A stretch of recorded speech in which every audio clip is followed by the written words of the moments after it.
Hello, in this lesson we're going to look at some useful phrases to talk about buildings.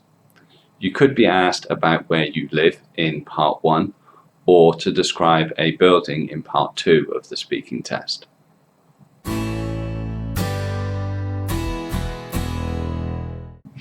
If you live in an apartment, it's common to talk about the height of the building.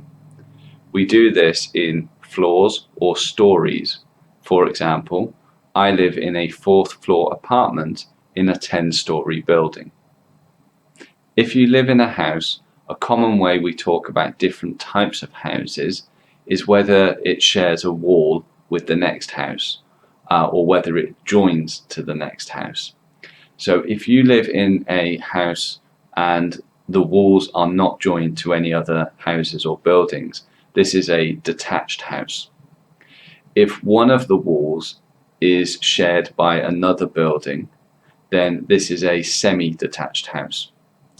And if walls on both sides of your house are shared by houses on either side, this is called a terraced house. Whether you're talking about a house or apartment, we can talk about both the inside and the outside of the building. When talking about buildings, we commonly use the words interior for inside and exterior for outside. For example, I was very impressed by the exterior, so I found the interior very disappointing. When talking about the exterior, you might talk about the overall impression that the building gives. One word we might use is majestic.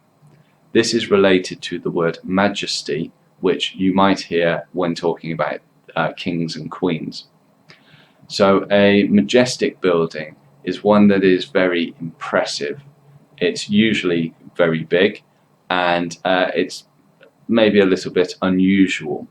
So the Taj Mahal in India is a very majestic building. A word with a similar meaning is elegant. If a building is elegant, it's attractive and pleasing to look at. This can apply to both modern and more classical architecture, and really to any type of building. So for example, they've built an elegant new apartment block over the road from me. We could also use quaint to talk about a building.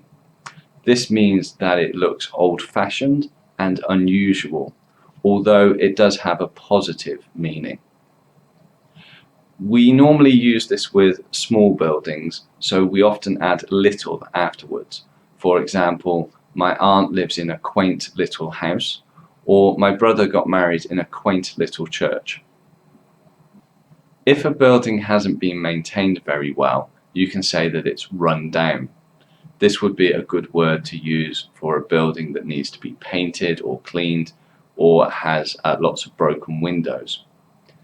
You could say, for example, from the outside, the building looks very run down, or my town has a lot of run down old factories. When we talk about the interior, you might start by saying how much space you have. To do this, you use the adjective form of space, spacious. Generally, spacious is considered a positive thing. We believe it's good to have lots of space. So you might say, I have a very spacious apartment. The opposite of spacious really depends on whether you want a positive or negative meaning.